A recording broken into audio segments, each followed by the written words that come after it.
Screen आपको नजर आ रही होगी मोस्ट प्रोबेबली। Yes sir. ठीक है जी।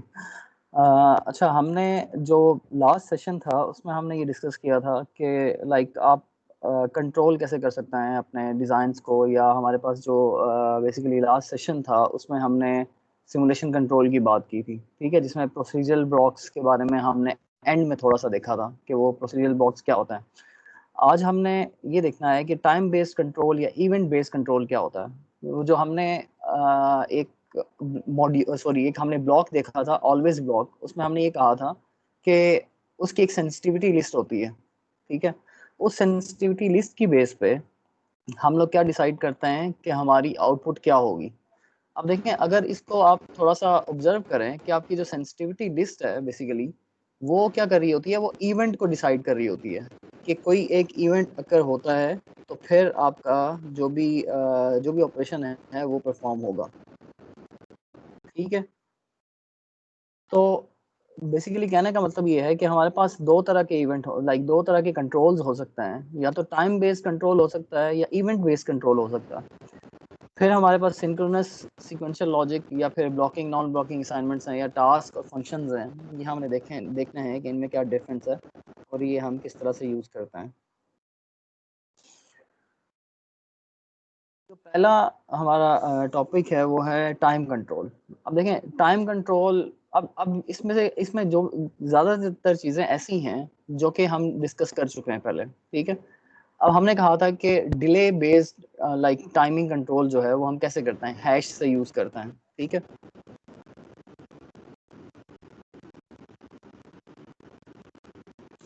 अच्छा, वो हैश से हम क्या करते हैं कि टाइमिंग कंट्रोल करते हैं। फॉर एग्जांपल मैं #10 लिखता हूँ तो इट मीन्स के लाइक 10 टाइम यूनिट्स का उसमें उसमें डिले उसने ऐड करना है, ठीक है। अब उसका ये सिंटेक्स यहाँ पे लिखा हुआ है, ये आप सिंटेक्स से लाइक अभी तक आप उससे लाइक वाकिफ हो चुके हैं, आपको पता है कि ये सिंटेक्स कैसे यूज़ करना है। और एक और बात ये है कि मतलब इसका पर्पस जो है वो लाइक सिर्फ ये है कि वो आपके टेस्ट जो वेक्टर्स हैं उनको जनरेट करवा सके, ठीक है। इसको कहीं पे भी, ये मैं दोबारा से रिपीट कर रहा हूँ, इसको कभी भी आपने अपने मेन मॉड्यूल में यूज़ नहीं करना। मतलब ऐसे मॉड्यूल में आपने इसको यूज़ नहीं करना जहाँ पे आपको लाइक जो मॉडल आपने सिंथेसाइज करना हो, ठीक है, उसमें आप यूज़ नहीं कर सकते। ये तो होता है हमारा टाइम कंट्रोल। अब इसमें एक और जो हमारे पास हैं लाइक इवेंट बेस्ड कंट्रोल जो हैं वो कैसे हैं। अब उसकी कुछ एग्जांपल्स हैं यहाँ पे जो सारी मेंशन्ड हैं। फॉर एग्जांपल, एट के आगे मैंने कोई एक्सप्रेशन लिखी है तो उसका मतलब ये होगा कि ये एक्सप्रेशन फर्ज करें एक वेरिएबल है, तो अगर ये एक्सप्रेशन चेंज होगा, मतलब ये एक्सप्रेशन जो है ये अगर कभी भी चेंज होगी तो इसके आगे जो भी कोड लिखा होगा वो एग्जीक्यूट हो जाएगा। फॉर एग्जांपल यहाँ पे अगर आप देखें, ये आपकी राइट साइड पे जो भी एक कोड लिखा हुआ है, इसको अगर आप देखेंगे तो यहाँ पे आपका ये वाला जो है बेसिकली ये कोड जो लिखा हुआ है, ये केस वाली स्टेटमेंट जो है ये एग्जीक्यूट हो जाएगी जब ये एक्सप्रेशन जो है ये इस एक्सप्रेशन की या इस वेरिएबल की वैल्यू चेंज होगी, तो ठीक है। जब भी ये वैल्यू चेंज होगी तब आपके पास जो है ये जो नेक्स्ट वाली एक्सप्रेशन लिखी हुई है ये एग्जीक्यूट हो जाएंगी। इसको लिखने के डिफरेंट तरीके हैं। फॉर एग्जांपल यहाँ पे लाइक आपकी लेफ्ट साइड पे एक्सप्रेशन और एक्सप्रेशन और एक्सप्रेशन और, तो इट मीन्स ये हम डिस्कस कर चुके हैं कि इसका मतलब ये है कि इनमें से कोई भी चेंज हो तो वो क्या करेगा, ये वाला एग्जीक्यूट हो जाएगा। अब इसका मतलब ये नहीं है कि एक ही चेंज होगा, इसका मतलब ये है कि इनमें से कोई लाइक मल्टीपल भी हो सकता है, ठीक है। अच्छा, थर्ड वन है कि पॉज एज लिखा हुआ है। पॉज एज इज कीवर्ड, आगे लिखा हुआ है 1 बिट वेरिएबल का नाम है। पॉज एज मीन्स कभी किसी वेरिएबल की, कभी किसी एक सिंगल बिट की अगर पॉजिटिव एज आएगी तो ये वाली स्टेटमेंट जो केस स्टेटमेंट्स लिखी हुई हैं ये एग्जीक्यूट होंगी, ठीक है। इसका मतलब ये है कि ये आप कंट्रोल कर सकते हैं, क्लॉक बेस्ड डिज़ाइन बना सकते हैं। जैसे नॉर्मली ये लिखा जाता है पॉज एज क्लॉक लिखा जाता है, आप इसके आगे कोई भी वेरिएबल डाल सकते हैं, ज़रूरी नहीं है कि आप क्लॉक बेस्ड डिज़ाइन बनाएंगे। पॉज एज का मतलब ये है कि लाइक किसी भी बिट की पॉजिटिव एज आए तो ये ऑपरेशन परफॉर्म करे, नेग एज मीन्स नेगेटिव एज आए तो ये ऑपरेशन परफॉर्म करें। अच्छा, अब ये जो फिफ्थ वन लिखा हुआ है जिसमें एट क्लॉक लिखा हुआ है, at clock Q is equal to D, इसका मतलब है कि जब भी क्लॉक चेंज होगी, अब क्लॉक के चेंज होने का मतलब ये है कि वो या तो पॉजिटिव से नेगेटिव जाएगी या फिर नेगेटिव से पॉजिटिव जाएगी। ठीक है, तो वो कोई भी एक साइड हो सकती है। एक टंडी है ईशा ईमान, उनका माइक जो है वो काफी लाइक तंग हो रहा है, तंग कर रहा है कि हो रहा है, इसको जरा म्यूट कर दें।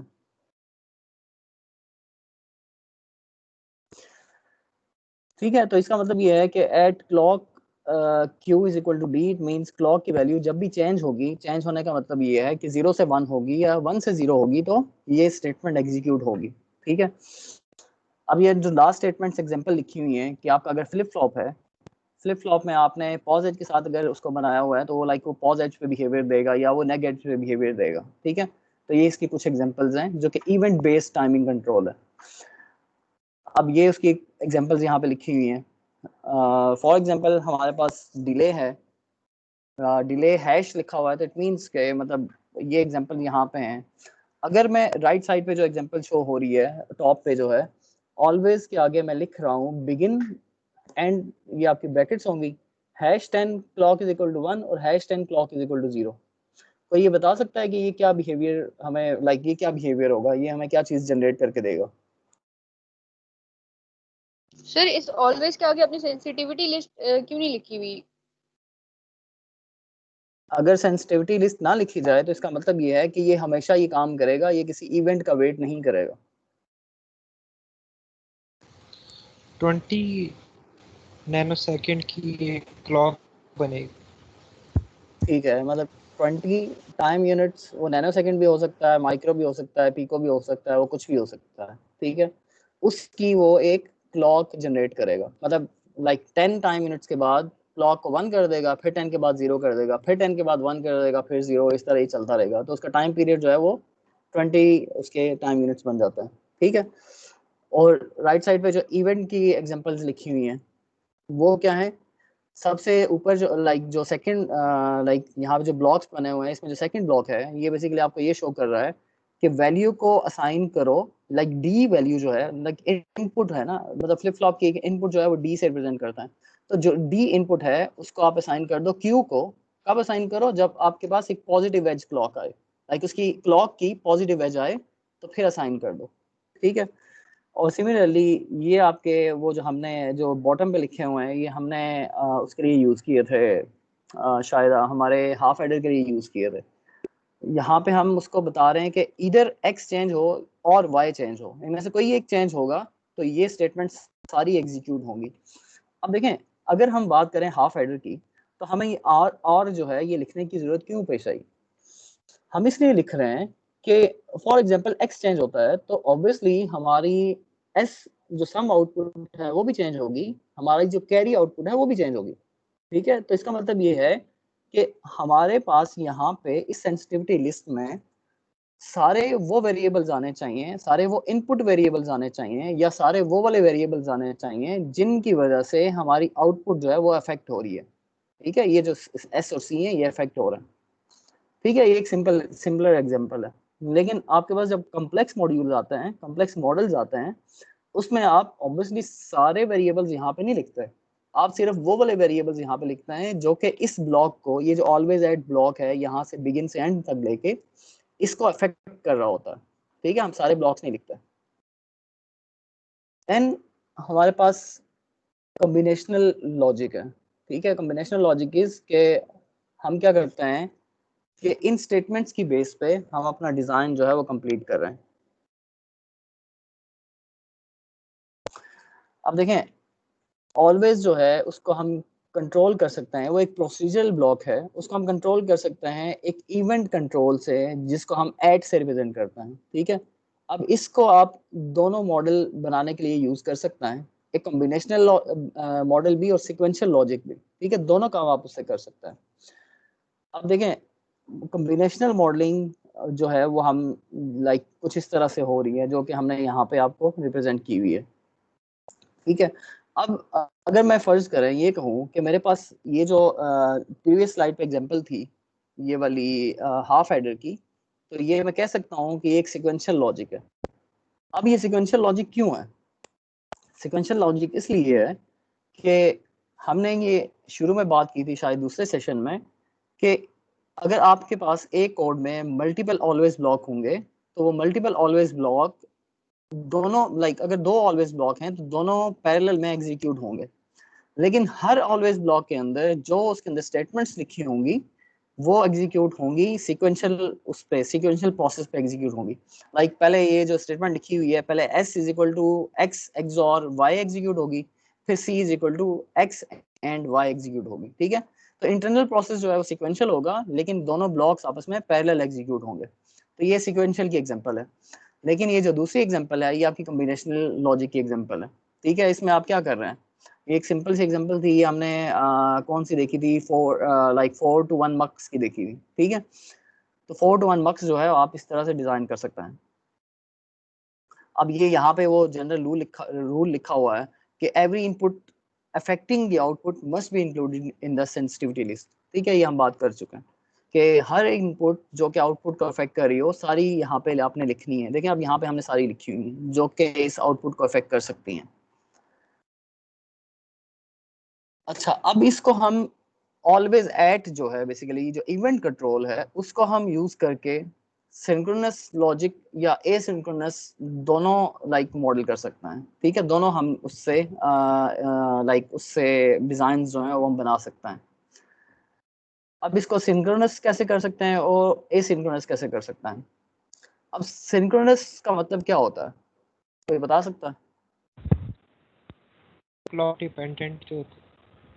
जैसे क्लॉक डिपेंडेंट चल रहा हो, अगर ठीक क्लॉक है, के क्लॉक डिपेंडेंट मींस के वो क्लॉक के साथ सिंक्रोनाइज होगा, ठीक है। फॉर एग्जांपल मैं ये कहता हूँ कि मेरे पास एक आउटपुट चाहिए, मुझे फॉर एग्जांपल मुझे एक पोर्ट है जिसपे मुझे आउटपुट चाहिए, या फॉर एग्जांपल मेरे पास एक मेमोरी है। मैं ये चाहता हूँ कि वो सिंक्रोनाइज डाटा सेंड करना चाह रहा हूँ मैं किसी भी एक सिस्टम को। तो मैं ये क्या करूँगा, क्लॉक बेस्ड आउटपुट वहाँ से सेंड करवाऊंगा ताकि वो आगे ही क्लॉक पे रिसीव हो सके।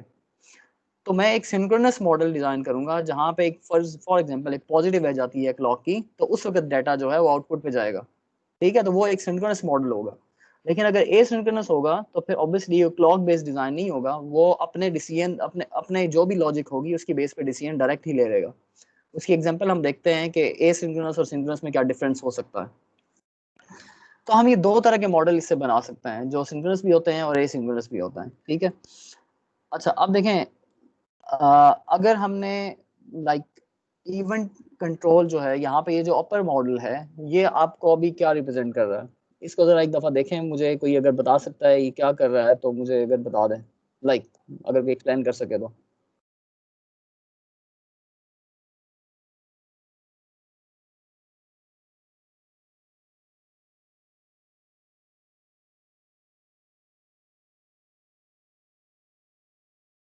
या अगर आप ये बता सकेंगे इन जब दोनों हम में क्या रीसेट का डिफरेंस है। बटन दबाते हैं तो अगर हम रीसेट का बटन दबाते हैं तो वो 1 सेट हो जाता है, अदरवाइज वो D के इक्वल ही रहता है। और ये इवेंट बेस्ड है क्योंकि रीसेट भी इंक्लूडेड है मेरे ख्याल से इसमें। क्लॉक होती तो सिर्फ हमारे पास ठीक है, ऊपर क्लॉक वाला होने मॉडल से जो इवेंट है और बेस्ड। जो नीचे वाला मॉडल है इन दोनों में क्या डिफरेंस है, कोई ये बता सकता है? सर एक ऊपर सिर्फ वाले में सर हमारे मतलब पास जो उधर है आपने वो लिखा हुआ है ऑफ है, और नीचे वाले में किसी भी एज पे हो जाएगा। नीचे वाला सिर्फ पॉजिटिव एज ऑफ क्लॉक देगा। होगा और नेगेटिव एज ऑफ रीसेट होगा। अच्छा, और कोई जो बता रहे हैं बताएं, कौन बता रहा था? सर मैं बता रहा था कि ऊपर वाले में जो है वो क्लॉक आ जाती होती है, एल्स इफ में जो नीचे वाला है उसमें हम क्लॉक को नहीं देखते। अच्छा, देखें इन दोनों में जो नीचे डिफरेंस वाले है। में भी सर हाँ जी, क्लॉज है, नीचे वाले में भी क्लॉक है लेकिन पॉजिटिव पे क्लॉक होगी तब। पॉजिटिव पे है, ठीक है। मतलब आप देखें जैसे लिखा हुआ है, अगर आप कमेंट पढ़ें तो पहला कमेंट लिखा हुआ है जो अपर मॉडल है वो है लेवल सेंसिटिव लैच है। लेवल सेंसिटिव मींस है दोनों में एसिंक्रोनस है, ठीक है, सिंक्रोनस नहीं है, दोनों में सिंक्रोनस नहीं है। जो अपर मॉडल है वो लेवल सेंसिटिव है। लेवल सेंसिटिव मींस देखें रीसेट का 0 वैल्यू आए या 1 वैल्यू आए तो ये एग्जीक्यूट हो जाएगा, ये ब्लॉक एग्जीक्यूट हो जाएगा। क्लॉक की 0 वैल्यू आए या 1 वैल्यू आए ये ब्लॉक एग्जीक्यूट होगा, डी की 0 आए या 1 आए तो ये ब्लॉक एग्जीक्यूट होगा। ठीक है, ऊपर वाला जो है, ठीक है, इसमें कोई वो कंडीशन नहीं है कि पॉजिटिव एज आए या नेगेटिव एज आए। ठीक है, जो लोअर मॉडल है वो क्या है, वो पॉज एज पे बिहेवियर शो कर रहा है, वो पॉज एज पे आपको वैल्यूज शो कर रहा है कि पॉज एज क्लॉक किया है या फिर नेग एज रीसेट किया है तो ये ब्लॉक एग्जीक्यूट करे। ठीक है, इन दोनों में सिर्फ इतना डिफरेंस है। अब ये एसिंक्रोनस रीसेट है, लेकिन फॉर एग्जांपल अगर मैंने इसको सिंक्रोनस बनाना हो तो फिर मैं कैसे बनाऊंगा, मुझे क्या करना पड़ेगा?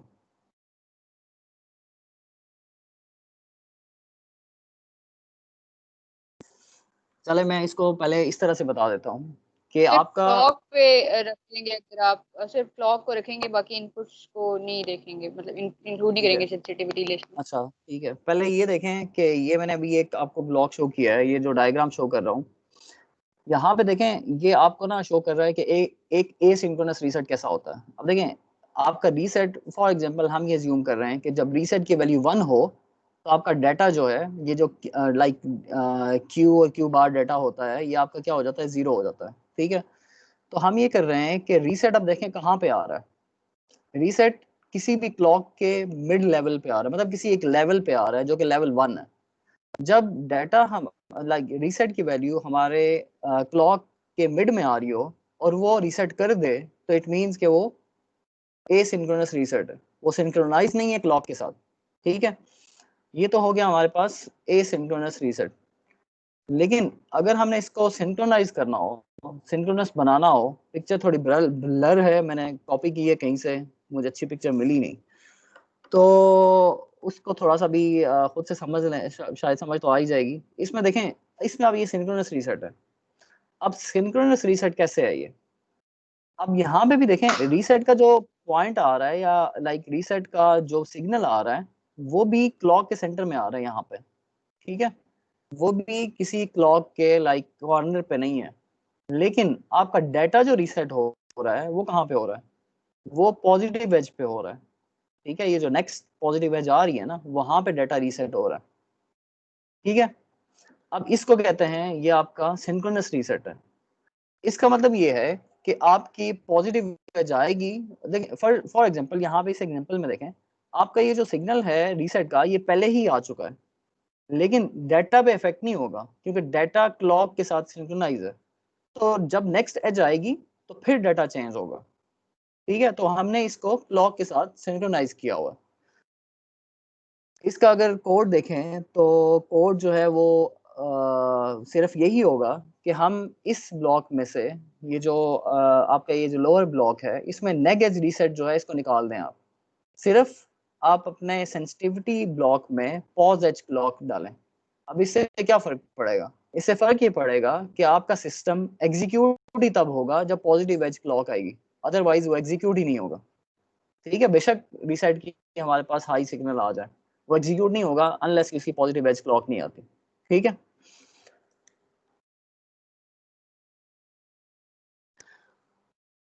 अच्छा इसमें एक स्टेटमेंट्स होती हैं एक लाइक अच्छा पहले तो मुझे ये बताएं, यहाँ तक समझ आ गई आप लोगों को? Yes sir.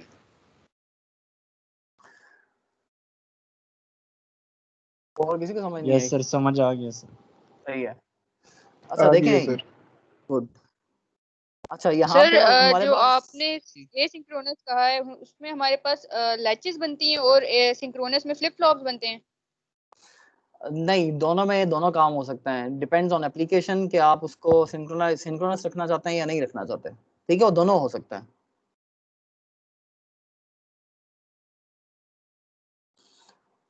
अब देखिए नेक्स्ट पॉइंट ये है कि ब्लॉकिंग और नॉन ब्लॉकिंग असाइनमेंट्स क्या होती हैं। अब आप में से कुछ लोगों ने ये सिंबल देखा होगा जो हमने अभी पिछले स्लाइड्स में देखा है। इसका मतलब ये नहीं है कि less than is equal to, इसका मतलब भी असाइनमेंट ही है। अब इसमें थोड़ा सा डिफरेंस है, मतलब अगर आप इसको लिखें q is equal to D या फिर आप लिखें q is less than equal to D, तो अब इस एक को कहते हैं ब्लॉकिंग असाइनमेंट और एक को कहते हैं non blocking assignment. Blocking assignment ये होती है कि जब आप इसको डायरेक्ट इक्वल कर दें। नॉन ब्लॉकिंग इज कि आप उसके साथ ये लेस देन का सिंबल डालें तो फिर ये आप स्टेटमेंट यहाँ पे लिखें। अब इन दोनों में डिफरेंस क्या है? फॉर एग्जांपल जो आपकी ब्लॉकिंग असाइनमेंट्स है, ब्लॉकिंग असाइनमेंट जो होती हैं वो एग्जीक्यूट होती हैं जैसे ही वो कोई भी स्टेटमेंट अकर करती है। अब देखिए यहाँ पे अगर ये स्टेटमेंट लिखी हुई है, अगर मैं ये कहूँ कि a is equal to B, तो इट मीन्स के b का डाटा जो है वो कहाँ पे स्टोर कर देगा? a में। ठीक है, अब मैं नेक्स्ट स्टेटमेंट एग्जीक्यूट करूं और मैं लिखूं कि b is equal to a, फिर क्या होगा? ये जो लास्ट b है इसमें क्या वैल्यू आएगी? जो बी वाली थी एक्चुअली, जो b वाली पहले वैल्यू थी वो इसमें आ जाएगी। ऐसा ही है, क्योंकि हमने ये कहा था कि ऑलवेज ब्लॉक के अंदर सिक्वेंशियल प्रोसेस होता है। ठीक है, तो ब्लॉकिंग असाइनमेंट्स का पर्पस ये है कि वो लाइक एक स्टेटमेंट एग्जीक्यूट करेंगे तो नेक्स्ट स्टेटमेंट एग्जीक्यूट करेंगे। ठीक है, मतलब एक करने के बाद, असाइनमेंट करने के बाद नेक्स्ट स्टेटमेंट एग्जीक्यूट करेंगे। जो नॉन ब्लॉकिंग असाइनमेंट्स होती हैं वो ऐसा नहीं करती। नॉन ब्लॉकिंग असाइनमेंट्स ऐसे करती हैं कि राइट हैंड साइड की कंप्यूटेशन जो है, लाइक अगर उसमें आपने फर्ज करें कोई और स्टेटमेंट्स लिखी हो, वो उनको कंप्यूट कर देंगी और उसको एक टेम्परेरी वेरिएबल में स्टोर कर देंगी, किसी टेम्प मेमोरी में स्टोर कर देंगी। अच्छा, ये जितनी भी राइट हैंड साइड वाली एक्सप्रेशन हैं, फर्ज करें यहाँ पे अभी दो लिखी हुई हैं, a is less than equal to b और b is less than equal to a, ये अभी आपके पास दो लिखी हुई हैं, लेकिन जितनी भी यहाँ पे लिखी होंगी सारी की सारी एग्जीक्यूट हो जाएंगी राइट हैंड साइड वाली। ठीक है, राइट हैंड साइड वाली की बात कर रहा हूँ मैं, पूरी स्टेटमेंट की बात नहीं कर रहा। लेकिन अब ये असाइन कब होंगी लेफ्ट हैंड साइड पे? ये असाइन तब होंगी जब ये एंड पॉइंट आएगा, तो ये जहाँ पे एंड लिखा हुआ है जब ये एंड आएगा तो फिर ये क्या करेंगी, यहाँ पे जाके असाइन हो जाएंगी। अब फॉर एग्जांपल यहाँ पे ये जो स्टेटमेंट लिखी हुई है, अब ये क्या करेगा? अब इसमें b में क्या वैल्यू आनी चाहिए और a में क्या वैल्यू आनी चाहिए आपके ख्याल में? सर दोनों एक दूसरे की वैल्यू इंटरचेंज ए कर में देंगे। बी की वैल्यू आएगी और बी में ए की इनिशियल ठीक है, वैल्यू जो है। मतलब क्या करेंगे, ये आपस में स्वैप हो जाएंगे। ठीक है, क्योंकि देखें फॉर एग्जांपल पहली स्टेटमेंट आती है a is equal to b जो लिखी हुई है नॉन ब्लॉकिंग के साथ, b का जो वैल्यू है वो स्टोर हो जाएगा किसी टेम्प मेमोरी में। नेक्स्ट स्टेटमेंट जो है उसकी में a की जो वैल्यू है वो स्टोर हो जाएगी किसी टेम्प मेमोरी में। तो जब एंड आएगा तो वो टेम्प मेमोरी से वैल्यूज जो हैं वो असाइन हो जाएंगी a और b दोनों को। ठीक है, तो वो जो ब्लॉकिंग असाइनमेंट ये काम करती है कि उनको वैल्यू को स्वैप नहीं होने देती। स्वैप मतलब उनको डायरेक्ट असाइन कर देती है, वो यहाँ पे वो काम नहीं हो रहा। यहाँ पे पहले टेम्प में स्टोर होता है और फिर जाके यहाँ पे वैल्यूज आती हैं। तो हम ये कह सकते हैं कि ये वाला जो एक्सप्रेशन, ये वाली जो लाइक ब्लॉक लिखा हुआ है, ये क्या करेगा, ये ए और बी की वैल्यू को स्वैप कर देगा। ठीक है, ब्लॉकिंग और नॉन ब्लॉकिंग असाइनमेंट्स में ये डिफरेंस है। अच्छा, अब इसमें कुछ रूल्स हैं जो ऑब्वियसली फॉलो किए जाते हैं कि आपने ब्लॉकिंग कब यूज़ करनी है, नॉन ब्लॉकिंग कब यूज़ करनी है। ठीक है, मैं यहाँ पे आपको ये रूल्स कुछ बता देता हूँ, लाइक इसको आप रीड खुद से कर सकते हैं, लेकिन ये है कि when modelling sequential logic use non blocking assignments. मतलब जब भी आप सिक्वेंशियल मॉडल कर रहे हैं कहीं पे भी, आपने नॉन ब्लॉकिंग असाइनमेंट्स यूज करनी है। ठीक है, और when modelling latches, obviously you have to use non blocking assignments. जैसे जब भी लैच को मॉडल कर रहे हो नॉन ब्लॉकिंग यूज करें आप, लाइक ब्लॉकिंग की तरफ ना जाएं। और when modeling combinational logic with an obviously always block, use blocking assignment। मतलब जब भी आप combinational logic मॉडल कर रहे हैं तो blocking assignment यूज करें। अच्छा, फिर उसके बाद है when modeling both sequential and combinational logic within the same block, use non blocking assignment। मतलब प्रेफर क्या कर रहे हैं, प्रेफर आप करें कि नॉन ब्लॉकिंग असाइनमेंट यूज करेंगे, क्योंकि आप जो मॉडल कर रहे हैं वो आपके पास जो बेसिकली है वो कॉम्बिनेशनल और सिक्वेंशियल दोनों मॉडल कर रहे हैं। और एक और रूल जो लाइक ये जो लास्ट वाले टू रूल्स हैं वो ये हैं कि आप एक असाइनमेंट में एक ब्लॉक में, कोई भी ऑलवेज ब्लॉक है या इनिशियल ब्लॉक है, उसमें वैल्यूज को मिक्स ना करें, मतलब असाइनमेंट्स को मिक्स ना करें। इधर आप ब्लॉकिंग यूज करें या नॉन ब्लॉकिंग यूज करें, दोनों को मिक्स अप नहीं करें। Then do not make assignments to the same variable from more than one always block. ये हम पहले बात कर चुके हैं कि दो ऑलवेज ब्लॉक के अंदर से या दो इनिशियल ब्लॉक के अंदर से या एक ऑलवेज एक इनिशियल ब्लॉक से किसी एक लाइक वेरिएबल को वैल्यू असाइन नहीं करें। क्योंकि आप उसको obviously it is harder to control कि आप उसको ये बताएं कि भाई एक टाइम पे दोनों वैल्यूज़ को असाइन लाइक उसको वैल्यूज़ ना जाएं, ठीक है। तो ये अवॉइड ऑब्वियसली आपको करना है कि आप एक दो डिफरेंट ब्लॉक से ऑलवेज को असाइन ना कर सकें। इसके सर हम बाद लोग तो सीक्वेंशियल में भी ब्लॉकिंग असाइनमेंट ही यूज करते रहे, उसमें तो कोई मतलब उसने इफेक्ट नहीं किया, उसको मतलब गलत आउटपुट नहीं देता था वो भी। इसमें यूज करते हैं सर ये जो ब्लॉकिंग असाइनमेंट होती है इक्वल टू वाली, विदाउट लेस देन वाले जी। साइन वाली, हाँ हम हाँ हाँ। तो सीक्वेंशियल लॉजिक में भी वही यूज करते रहे अब तक, डीएसडी में भी हमने वही। नहीं मैं ये कह रहा हूँ कि जो रूल्स हैं वो ये हैं कि आपको ऐसा करना चाहिए। ऑब्वियसली छोटे मॉडल्स में कहीं पे कोई इफेक्ट नहीं होगा अनलेस कि आपको लाइक जैसे अभी हमने एक एग्जांपल देखी है कि फॉर एग्जांपल अगर आपने स्वैपिंग करनी थी तो अगर आप उसको नॉन ब्लॉकिंग की जगह ब्लॉकिंग यूज कर लें तो ऑब्वियसली वो स्वैपिंग नहीं होगी।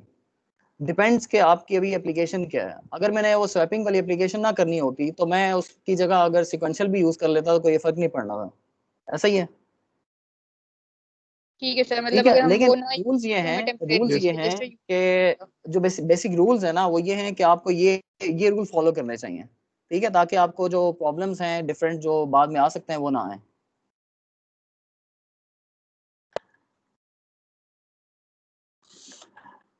इसके बाद आपके पास दो पॉइंट्स हैं, टास्क होते हैं और फंक्शंस होते हैं, ठीक है। टास्क और फंक्शन का पर्पस सिमिलर है जो कि आप प्रोग्रामिंग नॉर्मल सी प्रोग्रामिंग में फंक्शन का पर्पस होता है। फंक्शन का पर्पस लाइक हम जो बेसिकली पर्पस लेते हैं वो ये है कि अपने कोड को सिंपलर बनाया जाए। कोई ऐसा कोड या कोई ऐसा पैटर्न जो आपने बार बार रिपीट करना हो, बार बार आपने कॉल करना हो, तो उसको बजाय उसको बार बार लिखें, आप उसका फंक्शन बना के फंक्शन कॉल कर लें। या टास्क देखते हैं वो क्या होते हैं, उनका भी पर्पस एक ही है, मतलब दोनों सिमिलर हैं आपस में, कोई इतना ज़्यादा डिफरेंस नहीं है, ठीक है। इसमें मतलब कुछ रिस्ट्रिक्शंस हैं, वो ये है कि both are defined in in a module and obviously are local to the module. मतलब अब ये किसी भी मॉड्यूल में डिफाइन होंगे और उसके लोकल होंगे। लोकल मींस वो कहीं और यूज नहीं हो सकेंगे, ठीक है। मतलब आपने एक मॉड्यूल लिखा, फॉर एग्जांपल हाफ एडर का मॉड्यूल लिखा या फुल एडर का मॉड्यूल लिखा, उसमें आपने एक फंक्शन बना लिया, वो फंक्शन आप कहीं और यूज नहीं कर सकते किसी और मॉड्यूल में, आप वो उसी मॉड्यूल में यूज करेंगे, ठीक है, वो उसका लोकल होगा। इसके अलावा उसकी वायर्स यूज नहीं कर सकते, आपने रजिस्टर्स यूज करना है, बिहेवियरल स्टेटमेंट्स ओनली होंगी उसमें, और फिर आपने सिर्फ इनिशियल या ऑलवेज ब्लॉक के अंदर से इसे कॉल कर सकता है। अब इन दोनों में डिफरेंस क्या है? फंक्शंस वो होते हैं जो कि सिंथेसाइज हो सकते हैं, मतलब फंक्शंस में वो स्टेटमेंट्स यूज की जाती हैं जिसमें आप जिन्हें आप सिंथेसाइज कर सकें, ठीक है। अब देखें इसमें आप डिलेज यूज नहीं कर सकता है और इसमें आप इवेंट बेस्ड कंट्रोल्स भी यूज नहीं कर सकता है, ठीक है। मतलब आप इसमें इवेंट कंट्रोल नहीं कर सकते क्योंकि इसको आप जब कॉल करते हैं वो आप किसी भी ऑलवेज ब्लॉक के अंदर से कॉल करता है, वो पहले ही इवेंट बेस्ड है, तो आप उसे दोबारा से किसी इवेंट से लिंक नहीं करते। और फंक्शंस जो हैं ऑब्वियसली मे कॉल अदर फंक्शंस, वो कहीं किसी और फंक्शन को कॉल कर सकते हैं लेकिन वो टास्क को कॉल नहीं कर सकते हैं। और फंक्शंस जो हैं वो एक वैल्यू भी रिटर्न करते हैं। आप यहाँ पे एक एग्जांपल देखें, अगर ये जो एग्जांपल यहाँ पे शो की हुई है, इस एग्जांपल में देखेंगे यहाँ पे एक फंक्शन बनाया गया है जो कि अरिथ के नाम से एक फंक्शन है। इसके दो इनपुट्स हैं, in1 जो जब इसे कॉल कर रहे हैं तो इसके in1 और in2 दो इसकी इनपुट्स हैं, और यहाँ पे हमने ये डिफाइन किया है कि ये इसकी दो इनपुट्स हैं, और अरिथ is equal to function in and function इन2 जो है ये बेसिकली एंड ऑपरेशन करके अरिथ को असाइन कर रहे हैं, और अरिथ जो है वो बेसिकली यहाँ पे आउट को असाइन कर रहा है। अब ये बेसिकली एक फंक्शन है कि अगर आपने ये and operation bar bar perform करना है तो बजाय इसके कि आप ये काम करें, आप यहाँ पे सिर्फ ये वाला फंक्शन लिखना है। अब ये सिंगल स्टेटमेंट लिखी हुई है तो यहाँ पे फंक्शन का अगर आप ये कहें कि लाइक यहाँ पे कोई उसकी रीजन बनती नहीं है, लेकिन ऑब्वियसली फंक्शंस एक लाइन के लिए यूज नहीं किए जाते हैं। फंक्शंस तब यूज किए जाते हैं जब आपके पास मल्टीपल लाइंस हैं जिनको आपने बार बार रिपीट करना है, ठीक है। उन्होंने कोई एक ऑपरेशन परफॉर्म करना है और एक आउटपुट जनरेट करनी है, तो आप बजाय इसके कि वो सारा कुछ लिखें, वहाँ पे सिर्फ एक आउटपुट की जो असाइनमेंट है वो ऑपरेशन वहाँ पे लिख सकता है। तो फंक्शन का पर्पस बेसिकली ये है। टास्क जो है उनका पर्पस ये है कि वो डिले या टाइमिंग जो है उनको यूज करता है, ठीक है, उसमें डिले का कोई रिस्ट्रिक्शन नहीं है, आप यूज कर सकते हैं या नहीं कर सकते हैं। जो टास्क होते हैं इनकी कोई इनपुट नहीं होती, ठीक है, और इसकी लाइक जो आउटपुट आर्गुमेंट्स हैं ऑब्वियसली वो भी नहीं होते हैं, वो एक ऑपरेशन परफॉर्म करते हैं उसके बाद खत्म हो जाता है। इनको यूज किया जा सकता है कहाँ पे, सिर्फ टेस्ट बेंचेस में, क्योंकि देखें आप इनकी ना कोई इनपुट है ना कोई आउटपुट है, बस ये कॉल होते हैं, जो स्टेटमेंट्स हैं वो एग्जीक्यूट करते हैं, उसके बाद स्टॉप हो जाता है, ठीक है। आप देखें फॉर एग्जांपल यहाँ पे मैंने ये लिखा हुआ है ऑलवेज बिगिन, ये जो राइट साइड पे लिखा हुआ है ऑलवेज बिगिन और एसिमेट्रिक सीक्वेंस और एंड लिखा हुआ है। अब एसिमेट्रिक सीक्वेंस क्या है, यहाँ पे ये एक बेसिकली क्लॉक जनरेट कर रहा है, क्लॉक जनरेट कर रहा है विद ऑब्वियसली एक डिफरेंट सीक्वेंस जनरेट कर रहा है, #12 का डिले है, #5 का डिले है, #3 का है, फिर #10 का, उसके बाद 0101 कर रहा है इसको, मतलब इस ऑर्डर में 01 कर रहा है। अब मुझे ये स्टेटमेंट बार बार यहाँ पे लिखने की जरूरत नहीं है, वो क्लॉक से जनरेट करके दे देगा मुझे, ठीक है। तो टास्क और फंक्शन में ये बेसिक डिफरेंस है, इसके अलावा ऐसा कोई बड़ा डिफरेंस नहीं है। फंक्शंस को आप अपने मॉड्यूल्स में यूज कर सकते हैं, टास्क को सिर्फ टेस्ट बेंच में यूज कर सकते हैं, क्योंकि उसमें जो लाइक डिले मॉडलिंग है, टाइमिंग कंट्रोल है, वो आप कर सकते हैं, ठीक है। इन दोनों में बेसिक डिफरेंस ये है। सर फंक्शंस को विद इन मॉड्यूल बनाने के बजाय अगर हम उसी फंक्शन का एक नया मॉड्यूल बना के उसे उसमें कॉल करवा लें और वायर में स्टोर करवा लें उसकी, और फिर आप ये काम कर सीक्वेंशियल सकते हैं, आप ये काम भी कर सकते हैं, कोई इशू नहीं है, ठीक है। मतलब उसमें क्या है कि आपको मॉड्यूल लिंक करना है ऑब्वियसली, ठीक है, और कोई उसमें नहीं है। लेकिन एक बात और भी है ना, कि एक बात और ये है कि फंक्शन में हमने ये कहा है कि फंक्शन जो है वो आपके कॉम्बिनेशनल लॉजिक को मॉडल नहीं कर सकता, मतलब सॉरी वो आपके इवेंट बेस्ड कंट्रोल नहीं कर सकता, ठीक है, लेकिन आपका मॉड्यूल जो है वो कर सकता है। मतलब फॉर एग्जांपल मैंने 2 मॉड्यूल बनाए हुए हैं, एक मॉड्यूल में दूसरे मॉड्यूल को कॉल कर रहा हूँ, तो उस मॉड्यूल को मैं कॉल तो कर सकता हूँ, लेकिन उसमें रिस्ट्रिक्शन एक ये है कि उस मॉड्यूल को मैं ऑलवेज ब्लॉक के अंदर कॉल नहीं कर सकता, ऐसा ही है। Yes sir. जब भी मैं उसे कॉल करूंगा उसको एक जनरल स्टेटमेंट के तौर पे कॉल करूंगा कि मेरे पास एक ये भी मॉड्यूल है, इसके साथ भी मैंने कोई ऑपरेशन परफॉर्म कर सकूं, ठीक है, उसको कुछ इनपुट दे सकूं, उसे कोई आउटपुट रीड कर सकूं, लेकिन उसको मैं ऑलवेज ब्लॉक के अंदर यूज कभी भी नहीं कर सकता, सर आप ये ठीक कह है। रहे हैं कि उसे कुछ मैं ऑलवेज ब्लॉक के अंदर नहीं यूज करता सकता, तो ऑलवेज ब्लॉक के अंदर जी की सेंसिटिविटी लिस्ट में जो इनपुट आउटपुट चेंज होंगे वो उस मॉड्यूल का आउटपुट नहीं चेंज करेंगे, जो कि मैंने आपने ऑलवेज ब्लॉक के बाहर कॉल किया हुआ है, इस वजह जी ये जी, आप कह रहे हैं। उसकी आउटपुट जो है, मैं यही कहना चाह रहा हूँ कि देखें, और वो जो ब्लॉक है जिसको आप कॉल करेंगे किसी भी एक मॉड्यूल में, मतलब एक मॉड्यूल को दूसरे मॉड्यूल में कॉल करेंगे, तो वो मॉड्यूल जो है उसको ऑब्वियसली आप कंट्रोल तो कर सकते हैं, लेकिन उसकी रिस्ट्रिक्शन ये है कि उसको ऑलवेज के अंदर मतलब डायरेक्ट यूज नहीं कर सकते आप।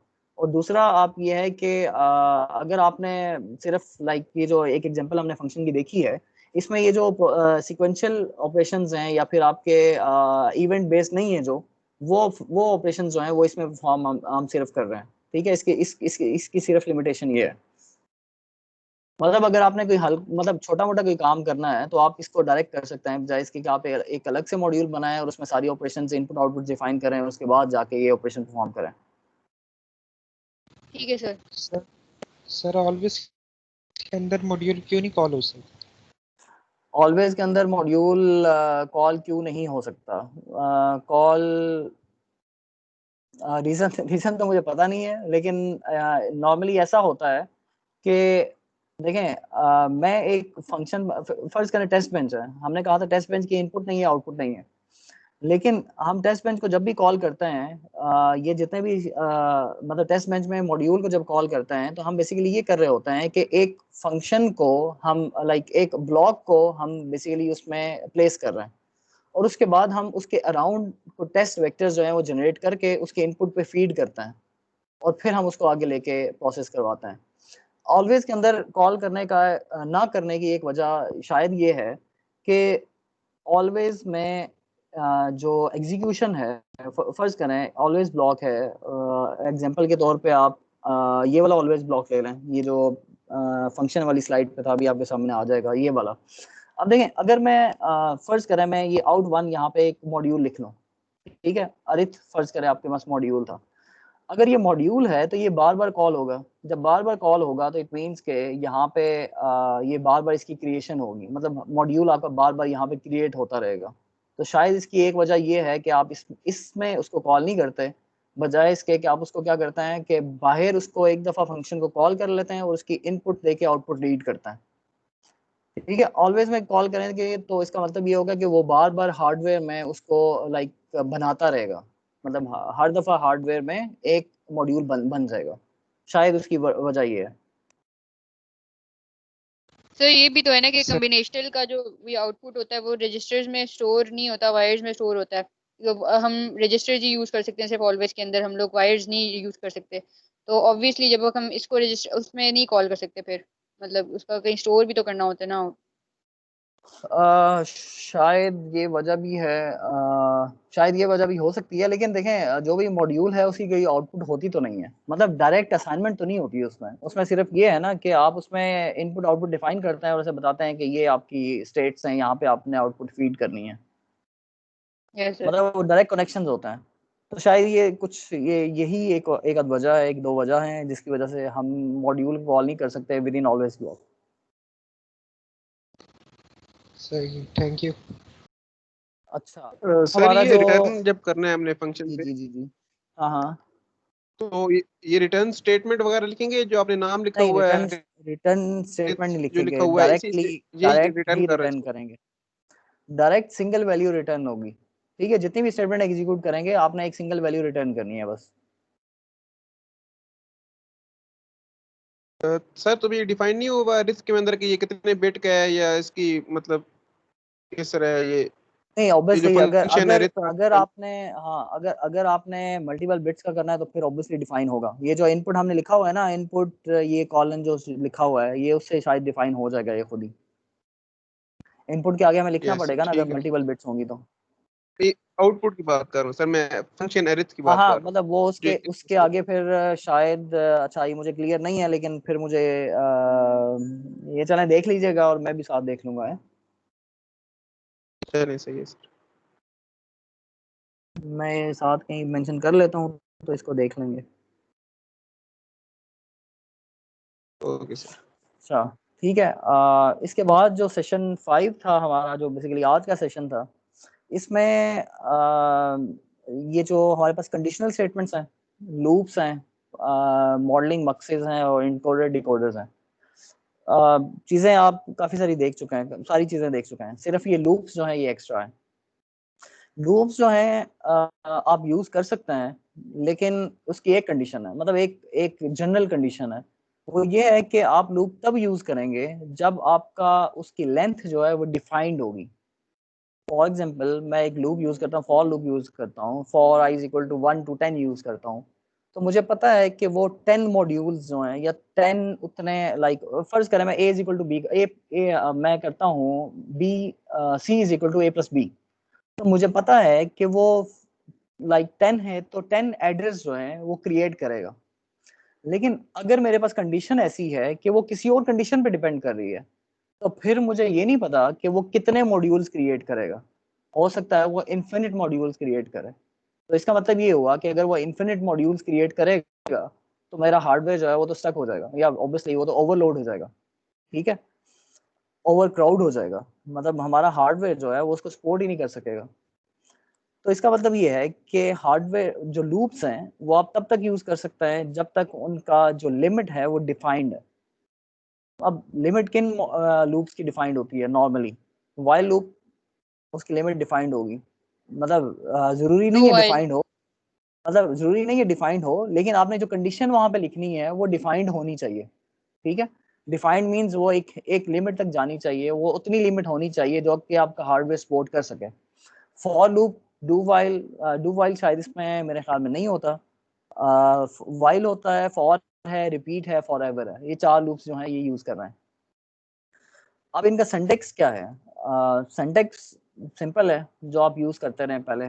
फॉर एग्जांपल यहाँ पे देखें ये जो सिंटेक्स लिखा हुआ है, while I is less than 16 and continue is equal to 1, तो ये एग्जीक्यूट करेगा।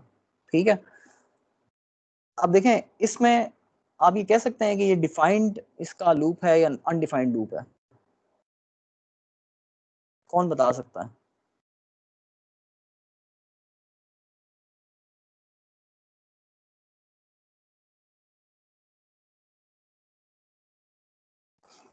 कोई बता सकता है ये डिफाइंड है या अनडिफाइंड है?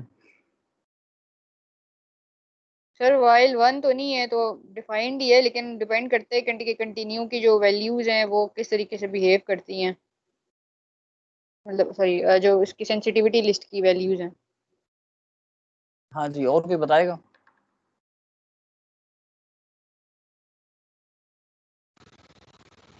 सर आई स्टार्ट कहाँ से हो रहा है? आई स्टार्ट कहाँ से हो रहा है? जीरो से ही होना चाहिए, ऊपर लिखा हुआ है ना आई इज इक्वल टू जीरो, एक दो लाइन ऊपर लिखा हुआ है। सही सर, फिर 0 से 15 तक चलेगा। ठीक है, और ये जो एंड की कंडीशन लिखी हुई है आगे,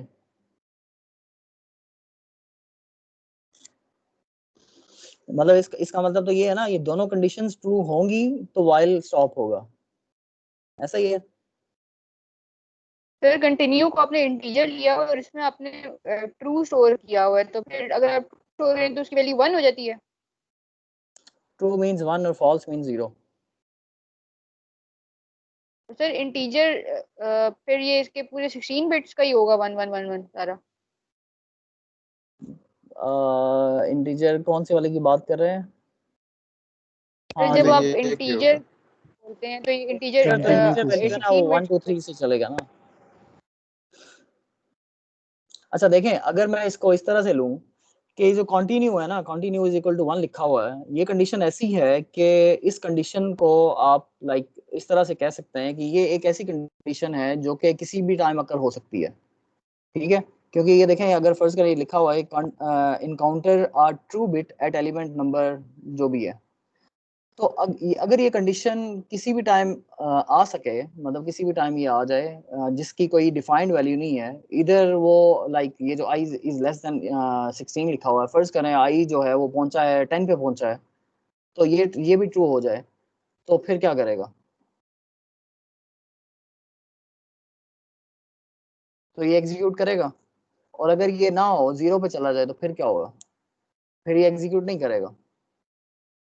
लेकिन देखें, मैं ये कहना चाह रहा हूँ कि कंटिन्यू की वैल्यू जो है वो कभी भी 0 हो सकती है और कभी भी 1 हो सकती है, इरिस्पेक्टिव कि आई की वैल्यू क्या है। तो इसका मतलब ये है कि ये डिफाइंड नहीं है कि आई कब लाइक कंटिन्यू जो है वो कब 1 होगा और कब 0 होगा। अगर ये कंटिन्यू इज इक्वल टू 1 ना लिखा होता, तो फिर हमारा व्हाइल लूप जो है वो डिफाइंड होता कि उसने 16 टाइम्स ही चलना है, ठीक है? फिर हमें डिफाइंड है, फिर तो हमें पता है कि ये सर 16 टाइम चलेगा। जी जी। सर लेट्स सपोज ये नीचे जो आई प्लस प्लस वाली है स्टेटमेंट है, ये अगर नहीं लिखी हुई होती तो फिर जी तो जी ये जी, इनफिनिट टाइम चलता रहेगा फिर अगर इन्फिनिट टाइम कंटिन्यू चलता है, वन नहीं फिर इन्फिनिट टाइम चलता, है तो ठीक है? अच्छा, फिर एक और कंडीशन है, एक और कंडीशन ले लेते हैं। तो कोड मतलब एग्जीक्यूट होगा। कोड एग्जीक्यूट होगा, लेकिन असल में कहने का मतलब ये होता है कि देखें, फर्ज करें मैं इस स्टेटमेंट को इस तरह से लिख देता हूँ, फर्ज करें कि आई नहीं लिखा हुआ, आई इज लेस देन 16 नहीं लिखा हुआ, ठीक है? सिर्फ लिखा हुआ है कंटिन्यू इज इक्वल टू 1, जब तक 1 है एग्जीक्यूट करे। और ये आई ऑब्वियसली फिर ये इसकी कोई जरूरत रहती नहीं है, जो नीचे लिखा हुआ I is equal to I plus 1। तो मैं सिर्फ ये कह रहा हूँ कि आप कंटिन्यू इज इक्वल टू 1 लिखा हुआ है, कंटिन्यू इज इक्वल टू 1, जब तक ये 1 है ये लूप एग्जीक्यूट करे। अब देखें, अगर इस कंडीशन में आपको नहीं पता कि आपका कंटिन्यू जो है वो कितनी आइट्रेशन पे, लाइक उसकी कितने नंबर ऑफ आइट्रेशंस होंगी तो 1 से हटेगा, हो सकता है वो 10 से हट सर जाए, लेकिन हो सकता आपने है वो शुरू में 20 से हट आई जाए। की वैल्यू 0 कर दी ना, तो आई की हाँ, वैल्यू अगर आपने 0 की हुई है तो वो फ्लैग के अंदर जाएगा ही नहीं, मतलब इफ फ्लैग आई किया हुआ है ना आपने, मतलब अगर 1 हो तो ये एग्जीक्यूट हो। मैं जो कंडीशन बता रहा हूँ आप उसको समझें। मैं ये कहना चाह रहा हूँ कि कंटिन्यू की वैल्यू अगर फर्ज करें 1 है, हमें नहीं पता कि वो कब 0 होगी, वो 0 हो सकती है, हो सकता है 10th आइट्रेशन पे 0 हो जाए, हो सकता है वो 100th आइट्रेशन पे 0 हो जाए। अब 100 पे 0 होना और 10 पे 0 होने का डिफरेंस ये है कि 10 पे 0 होगा तो इसका मतलब ये है कि वो 10 टाइम्स वो जो हार्डवेयर होगा ना वो वहां पे प्लेस कर देगा, हार्डवेयर जनरेट कर देगा। और जो अगर 100 पे 1 होगा तो इसका मतलब वो 100 उसके मॉड्यूल जो हैं वो वहां पे प्लेस करेगा। अभी दोनों में कितना बड़ा डिफरेंस है? तो इसका मतलब ये है कि आपका डिफाइंड हार्डवेयर नहीं है, आपका एक दफा 10 चाहिए, आपको एक दफा आपको 100 चाहिए, ठीक है? तो इसलिए कहते हैं कि आपका जो लूप है वो डिफाइंड होना चाहिए, उसे अनडिफाइंड कभी नहीं होना चाहिए। फॉर लूप जो है फॉर सर एग्जांपल ये यहाँ पे, हाँ जी, जो पीछे वाले जो में जो है मैक्सिमम हम लोग 16 तक ही जा सकते हैं, हाँ जी, क्योंकि हाँ जी, ऐसा ही है। फ्लैग जो है वो 0 से 15 तक है, ऐसा ही है, तो बीच में ऐसा जब ही भी है, जो है वो ट्रू होगा तो फिर हम उसको फॉल्स कर देंगे कंटिन्यू, बिल्कुल ऐसा ही है। मैं वो यही कहना स्टॉप चाह हो रहा हूँ, जाएगा हम ऐसे मैं ही। यही कहना चाह रहा हूँ कि अगर कंडीशन बीच में ऐसी आ जाए कि वो मतलब उसे ये ना पता चले कि उसने लाइक लाइक 5th हाइड्रेशन पे बंद होना है या 10th हाइड्रेशन पे बंद होना है, अगर ये इस तरह की कंडीशन हो ना, तो फिर हम ये कहते हैं कि ऐसा लूप यूज नहीं कर सकते, ठीक है, जिसमें स्टेट जो है वो लाइक उसमें जो कंडीशन है ना वो डिफाइंड नहीं है कि उसने कितने टाइम चलना है। फॉर एग्जांपल अब ये फॉर लूप की एग्जांपल देखें, इसमें हमने अभी जो कंडीशंस लिखी हुई हैं वो डिफाइंड है कि उसने कितनी दफा चलना है। अब देखें जो पहला लूप लिखा हुआ है उसमें लिखा हुआ है कि i इज लेस देन 32 है और उसने 2 के इंक्रीमेंट के साथ लोकेशन पे जाना है, ठीक है, 2 के इंक्रीमेंट के साथ उसने ये लूप एग्जीक्यूट करना है। तो इसका मतलब ये हुआ कि जो इवन लोकेशंस हैं उस पर वैल्यू स्टोर कर देगा, 0 स्टोर कर देगा, और नीचे वाला जो है उसका काम ये होगा कि वो जो ऑड लोकेशंस पे वैल्यू जो है 1 स्टोर कर देगा। अब देखें ये चीज जो है ये डिफाइंड है, इसमें कोई वो नहीं है, मतलब इसमें कोई वो डिफरेंस नहीं है कि आपको क्या उसे कहते हैं अनडिफाइंड, इसमें स्टेट्स नहीं है, ठीक है। लेकिन इसमें एक कंडीशन जरूर है, एक कंडीशन ये है कि ये जो जंप है ना, i is equal to I plus 2 है या i is equal to I plus 1 है, ये जो जंप है ये ये डिफाइंड होना चाहिए।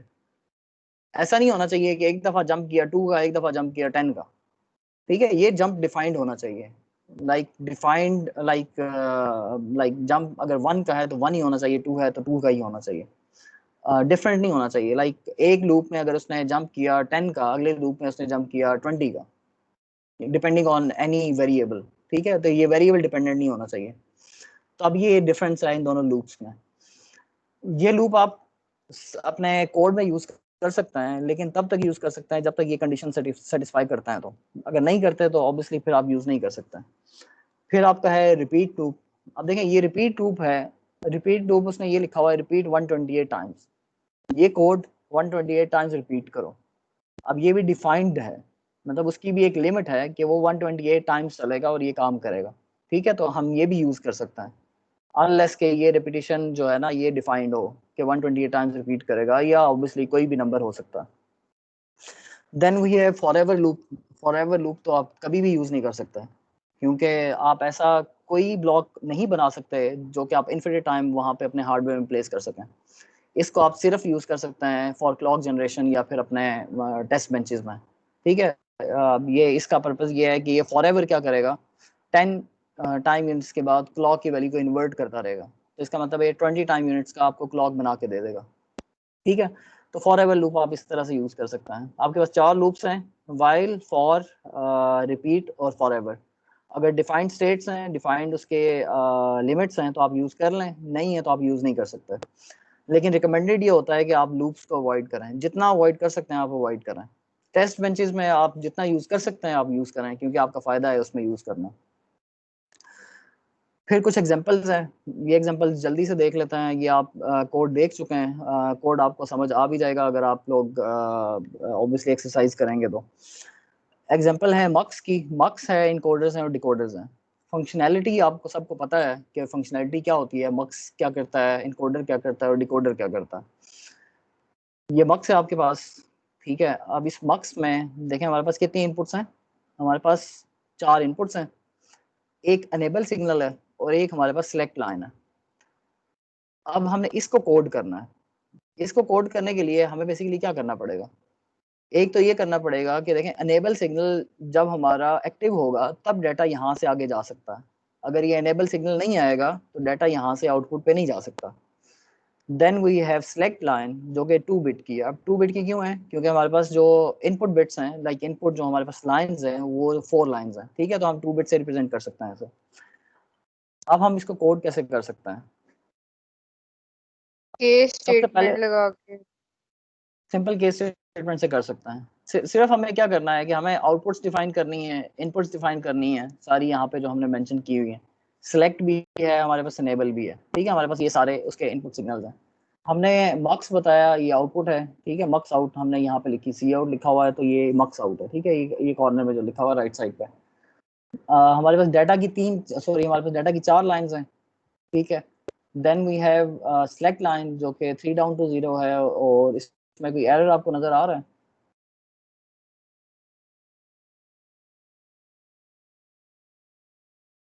सर कोई एरर बता सेलेक्ट सकता लाइन है? आपकी 4 बिट्स की आ रही है, 2 बिट्स की नहीं होनी चाहिए थी। और कोई बताएगा?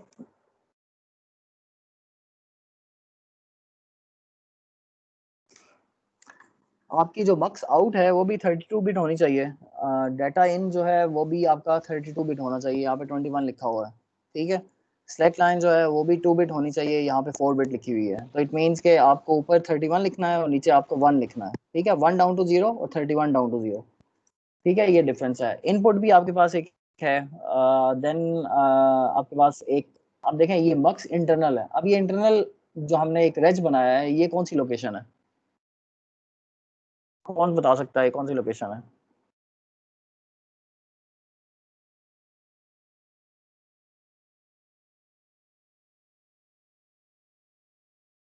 ये बफर वाली जो है, जो बफर स्टोर करता है शायद, जब आउटपुट नहीं देनी होती। और कोई बताएगा?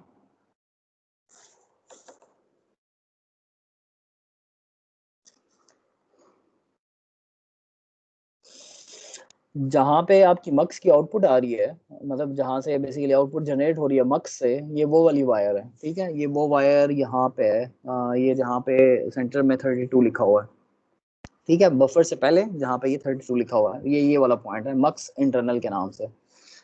अब हम आगे क्या करते हैं कि अब देखें ये स्टेटमेंट क्या कर रही है। इस स्टेटमेंट को कोई बताएगा?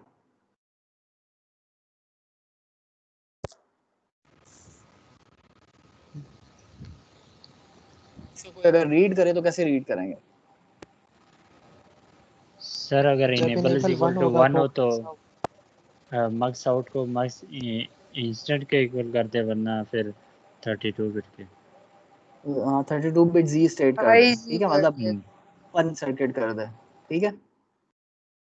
तो मतलब अब हमने क्या किया है कि अनेबल को हमने बफर कंट्रोल करने के लिए लगा दिया है। अनेबल अगर 1 होगा तो ये बफर वाली वैल्यू जो है ना, मक्स इंटरनल एफर्ट्स करें, ये आउटपुट पे चली जाएगी, अदरवाइज आउटपुट पे नहीं जाएगी, ठीक है।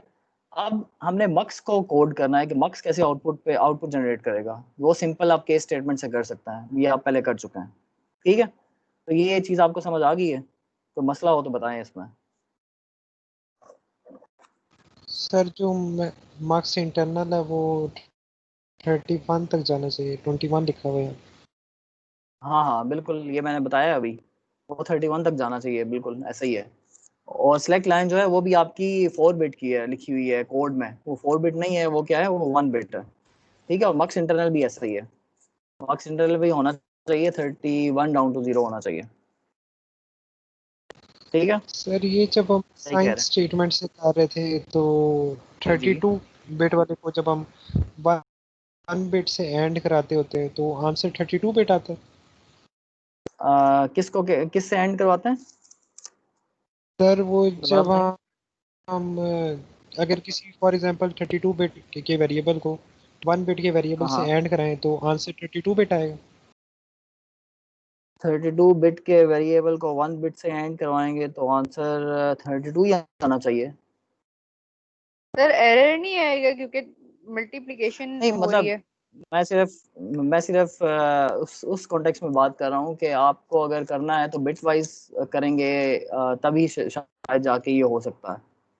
क्योंकि देखें, अगर 1 बिट है ना, तो 1 बिट वाला जो होगा वो जो एलएसबी होगी उसके साथ एंड होगा सिर्फ, और किसी के साथ ऑब्वियसली नहीं होगा, ठीक है। रिजल्ट जो आना चाहिए वो कंप्लीट आना चाहिए, वो 32 बिट ही आना चाहिए, सही। ठीक है। ये मक्स समझ आ गया आप लोगों को?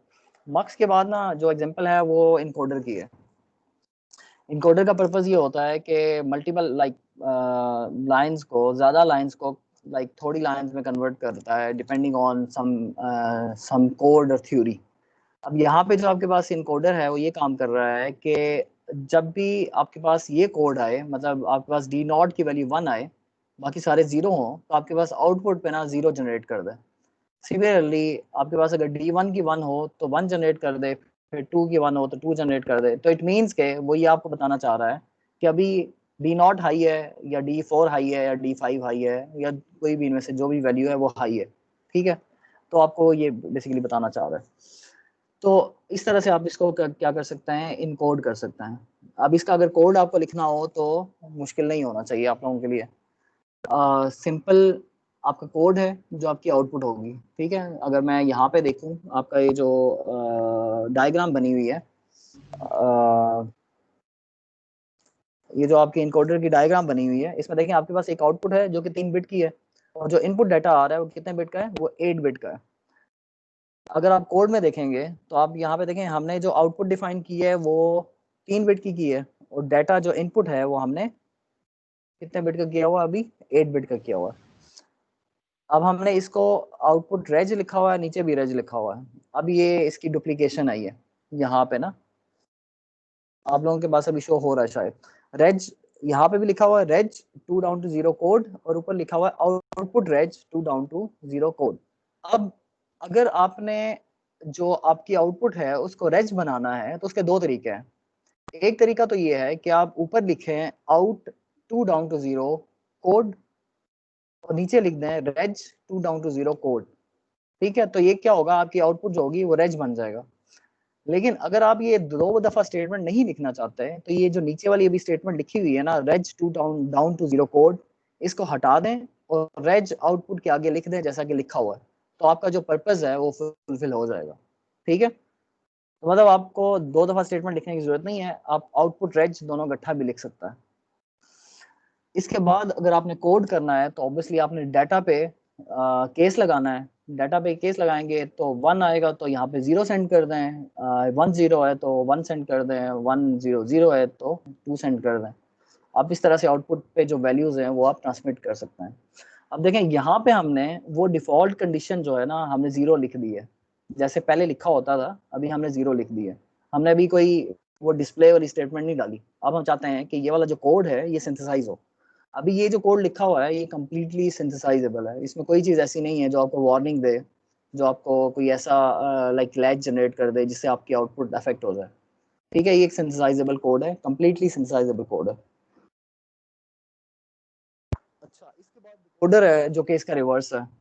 आपके पास 3 बिट इनपुट है, 8 बिट आउटपुट है जो कि इसको रिवर्स करेगा।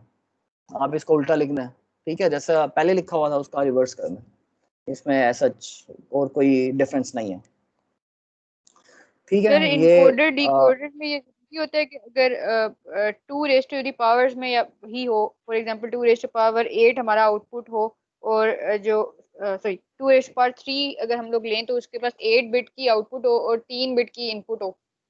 जी जी, इनकोडर डिकोडर में ऐसा ही होता है, जितनी आपकी बिट्स होती हैं उसी हिसाब से आपकी आउटपुट या इनपुट होती है या आउटपुट होती है, ठीक है। 2 की पावर में ही नॉर्मली ट्रीट किया जाता है। तो सर ये ऑलवेज ब्लॉक में हम असाइन कीवर्ड क्यों नहीं यूज करते?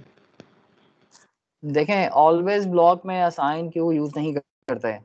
ऑलवेज ब्लॉक में आपके पास इफ एल्स स्टेटमेंट वैसे ही होती हैं और डायरेक्ट असाइनमेंट स्टेटमेंट्स होती हैं। ऑलवेज में आपको हमने ये कहा था शुरू में कि आप रेज को असाइन करते हैं, मतलब आप देखें ना आपके पास 2 तरह की असाइनमेंट्स है ना। अगर आपने वायर को ड्राइव करना है तो आप असाइन यूज करेंगे, अगर आपने किसी मेमोरी को ड्राइव करना है, मेमोरी में वैल्यू स्टोर करनी है तो आप ऑलवेज यूज करेंगे, ठीक है। ये हमने पहले कहा था। इसीलिए ऑब्वियसली ये 2 तरह की स्टेटमेंट्स रखी गई हैं असाइनमेंट की कि आप या तो वायर को ड्राइव कर सकें या आप मेमोरी में डाटा स्टोर कर सकें, ठीक है। ऑलवेज का पर्पस है मेमोरी में डाटा स्टोर करना और असाइन का पर्पस है वायर को ड्राइव करना, ठीक है। इन दोनों में ये डिफरेंस है, मेन डिफरेंस ये है। तो ऑब्वियसली दोनों को अलग से यूज किया जाता है, एक को वायर के लिए और एक को मेमोरी के लिए, दोनों को मिक्स अप नहीं करते। और सर ये सर ऑलवेज के बाहर हम रजिस्टर के साथ असाइन यूज कर सकते हैं? वायर के ऑलवेज के साथ दोनों? बाहर रजिस्टर को असाइनमेंट आप कर ही नहीं सकते, ठीक है। ऑलवेज ब्लॉक के बाहर रेज की असाइनमेंट नहीं हो सकती, वायर की असाइनमेंट सिर्फ हो सकती है।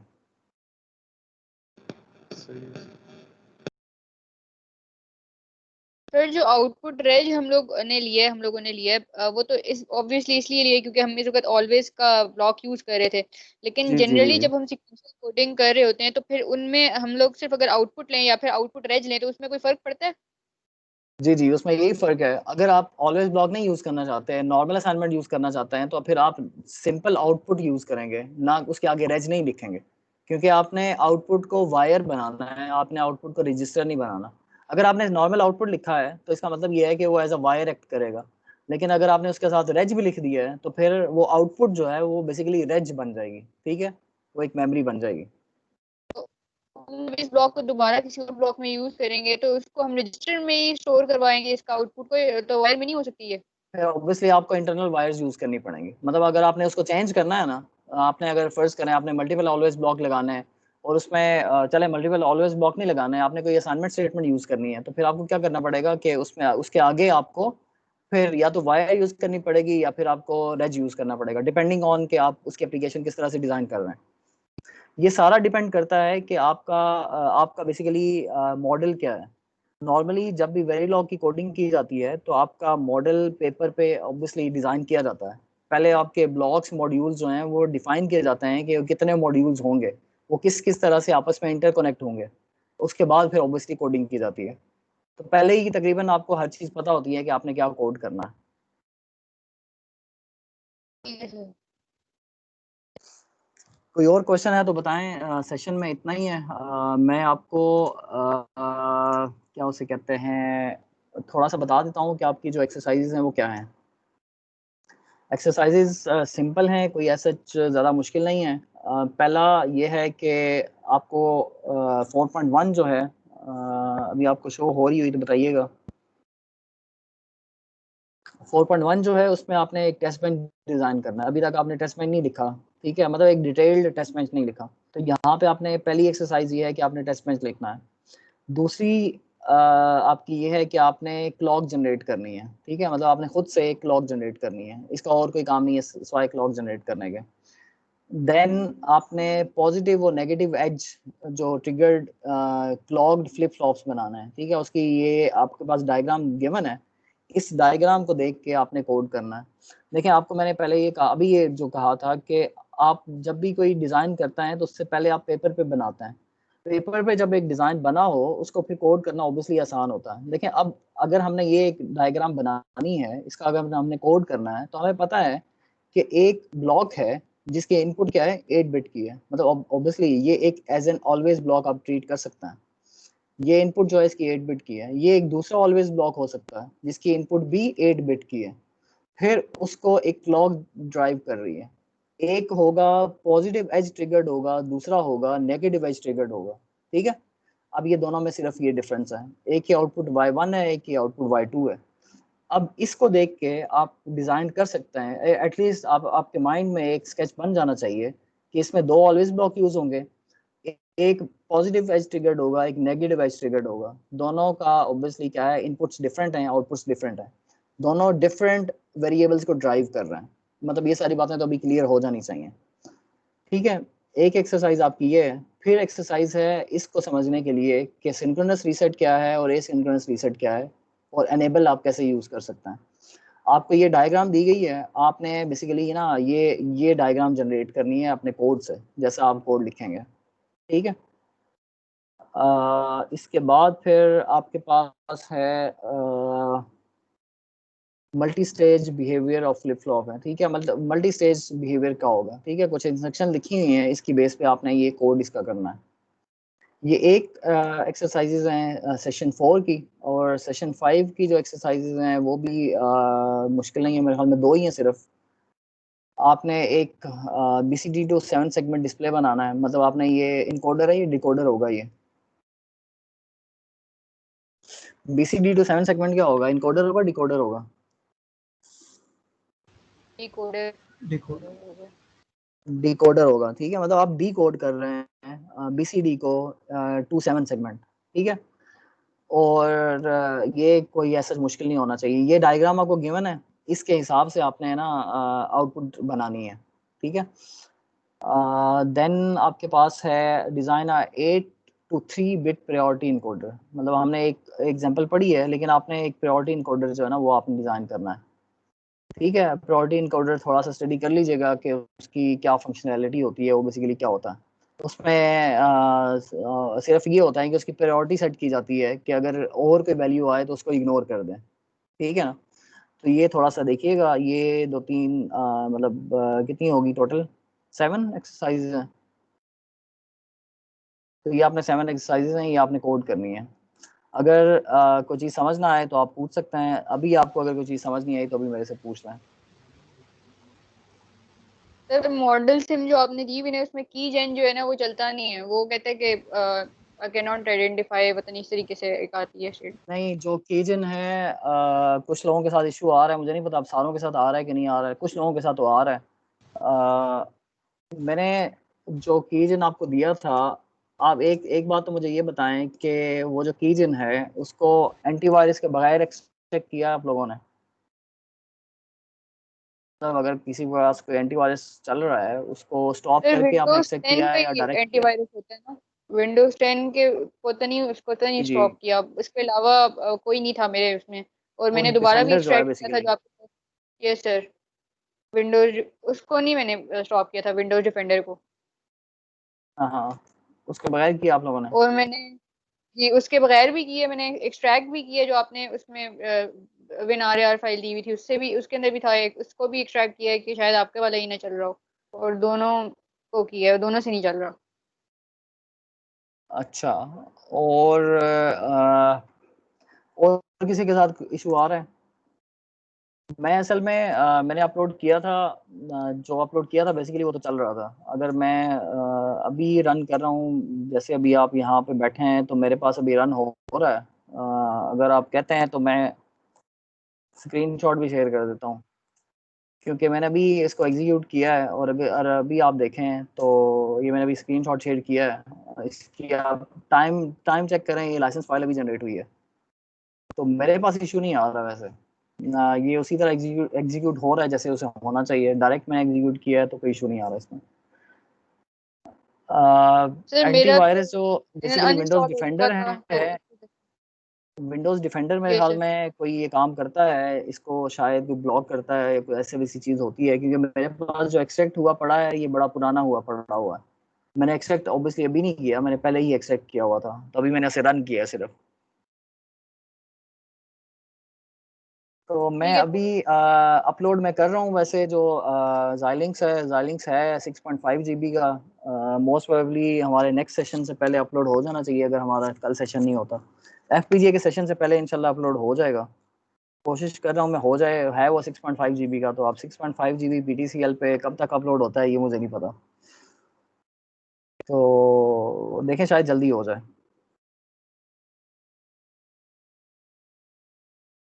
सर 4G से कनेक्ट